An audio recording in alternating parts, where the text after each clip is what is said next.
नापाक पाक ने जो हरकत की है, यशस्वी प्रधानमंत्री और हमारी सेना, दोनों सरकार और सेना ने मिलकर जिस प्रकार से उसका मुंह तोड़ जवाब दिया और उनके होश फाख्ता कर दिए, हमारे लिए ये चुनौती का समय भी है,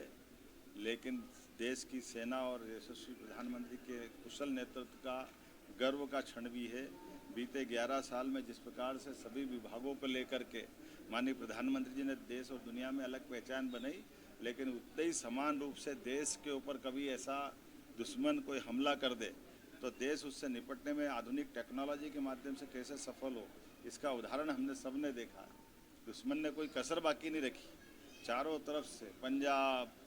राजस्थान, जम्मू कश्मीर, हरियाणा, हर तरफ से उनने अपनी सारी कोशिश कर ली, लेकिन हमने सबने देखा और दुनिया को दिखाया माननीय प्रधानमंत्री जी ने अपने माध्यम से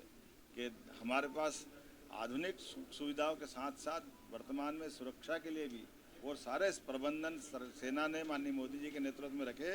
जो विकासशील देशों में कभी इजराइल में, अमेरिका में ही देखते थे, वो सब हमारे पास है। हम सब अपने आप को अगर महफूज रखे हुए हैं तो अपनी सेना के और वर्तमान के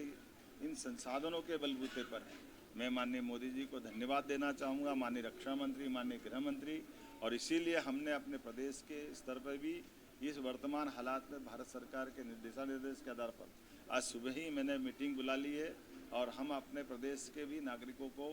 ये आने वाले किसी प्रकार की चुनौती में अपनी सारी व्यवस्थाओं को करने में हम सम्मत हों, और ख़ास करके यशस्वी प्रधानमंत्री के नेतृत्व में पूरा देश एकजुटता के साथ दिखाई दे, इसके सारे प्रबंध हमने किए हैं। और मैं मान के चलता हूँ कि दुश्मन ने अगर हिम्मत की है तो उसको इसकी कीमत चुकाना पड़ेगी। लगातार मार खा रहा है, लेकिन दुश्मन इतना ढीठ है कि उसको असर ही नहीं होता। कोई बात नहीं, हम एक बार फिर पाकिस्तान को उसकी करने की कीमत चुकाने के लिए मजबूर करेंगे। मेरी अपनी ओर से सेना के इस शौर्य और पराक्रम की माननीय प्रधानमंत्री जी और सेना सभी को बधाई।